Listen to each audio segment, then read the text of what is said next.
विरोधकांकडून आपण पाहिलेले वारंवार या आंदोलनासंदर्भात काँग्रेस जनता पार्टीचं आंदोलन, धर्मेंद्र प्रधान यांचा राजीनामा या संबंधित चर्चेची मागणी होत असताना दुसऱ्या बाजूला सत्ताधाऱ्यांकडून मात्र मागणी होत नाहीये, चर्चा केली जात नाहीये आणि त्याचमुळे आपण पाहतोय विरोधकांनी मोठा गोंधळ घातलेला आहे।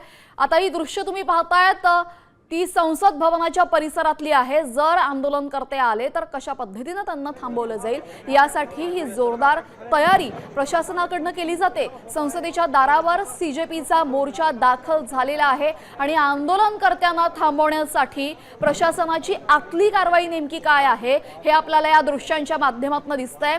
बंदूक घेऊन उभे असलेले हे सर्व सैनिक आपल्याला इथे बघायला मिळतायत, कमांडर्स इकडे बघायला मिळतायत। दुसऱ्या बाजूला पाण्याचे फवारे मारण्यासाठी अग्निशामक दलाला सुद्धा पाचारण करण्यात आलेला आहे। अशा पद्धतीने सीजेपीचा आवाज आणि तरुणांचा आवाज कुठेतरी दाबण्याचा प्रयत्न होत असल्याची टीका एका बाजूला वारंवार होत असताना ही दृश्य मात्र काही वेगळंच सांगून जात आहेत। अशा पद्धतीने जर तरुणांचा आवाज ऐकून घेतला नाही तर वारंवार अशा पद्धतीची आंदोलनं उभी राहतील आणि सरकारने उत्तर दिलं नाही तर याचे परिणाम सरकारलाही आगामी निवडणुकांमध्ये नक्कीच भोगावे लागतील, हेही वारंवार आंदोलकांकडून सांगितलं जात आहे। आपण पाहतोय संसदेच्या दारावरची सगळी दृश्य तुम्ही पाहताय। संसदेच्या दारावर कशा पद्धतीने संपूर्ण तयारी करण्यात आलेली आहे आंदोलकांना थांबवण्यासाठी। ही दोन दृश्य तुम्हाला स्क्रीनवर दिसतायत। एका बाजूला अग्निशामक दलाचे जवान पाण्याचे फवारे मारण्यासाठी आंदोलकांना थांबवण्यासाठी जागच्या जागी तिथे उभे आहेत।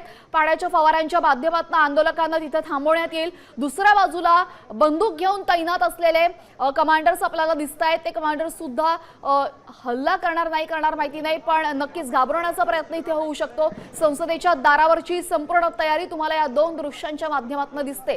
आज सकाळपासून सीजेपीच्या या आंदोलनानं अतिशय आक्रमक असं रूप धारण केलेलं आहे। शांततापूर्ण मोर्चा चालू असताना, शांततापूर्ण संसदेकडे जात असताना अचानक पद्धतीने आपण पाहिलेलं आहे दंगल नियंत्रण पथकाने आणि प्रशासनानं लाठीचार्ज केला।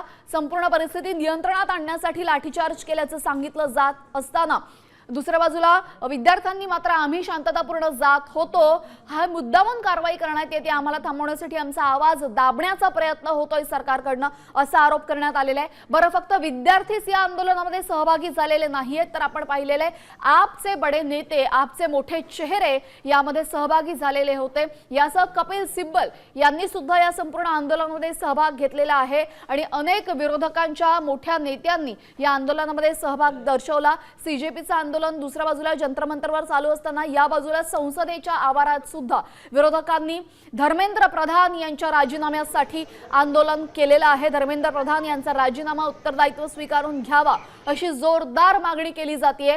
काही क्षणातच कोणत्याही क्षणी सीजेपीचा मोर्चा संसदेच्या दारावर धडकू शकतो आणि त्याचमुळे आपण पाहतोय की हा मोर्चा थांबवण्यासाठी, या आंदोलनकर्त्यांना थांबवण्यासाठी वॉटर कॅनल दाखल झालेले आहेत। अग्निशामक दलाचे जवान वॉटर कॅनल घेऊन तिथे उपस्थित आहेत। जर त्या बाजूने मोठा घोळका आला, आंदोलनकर्ते आले तर याच वॉटर कॅनलच्या माध्यमातून पाण्याचे जोरदार फवारे मारून आंदोलनकर्त्यांना जागच्या जागी थांबवण्याची रणनीती सरकारकडून आखण्यात आलेली आहे। आज स्टूडेंट्स पे जो लाठीचार्ज की, नौजवान बच्चों पे जो किए, ये डेमोक्रेसी पे हमला है और जो लोग अपने बात रखने के लिए दिल्ली आते हैं उनके ऊपर ऐसी लाठीचार्ज अगर होती है और उनको अगर ऐसा डराया जाता है तो ये डेमोक्रेसी नहीं है।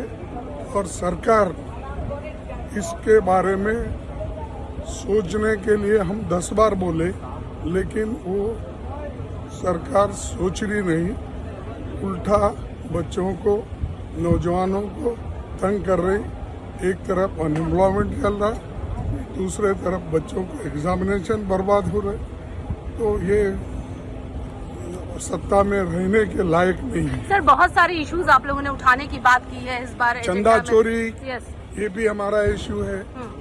2 इश्यूज तो हम उठाए हैं और चंदा भगवान के नाम पे उन्होंने चंदा जमा किए करोड़ों रुपए और करोड़ों रुपए की लूट हो रही है। राम भक्त क्या है, भगवान के नाम से पैसे वसूल कर रहे हैं और भक्तों को बांट रहे हैं, उनके भक्त चोरी कर रहे हैं उसके और सारा मोदी साहब इसकी जिम्मेदारी लेना चाहिए, क्योंकि खुद मोदी साहब ने ट्रस्ट बनाया, खुद मोदी साहब ने लोगों को चुना, नॉमिनेट किया, और उन्हीं के लोग अगर चोरी कर रहे हैं तो उसकी जिम्मेदारी उनकी होती है। तर आपण पाहिलेलं आहे काँग्रेसचे मल्लिकार्जुन खरगे बोलत होते आणि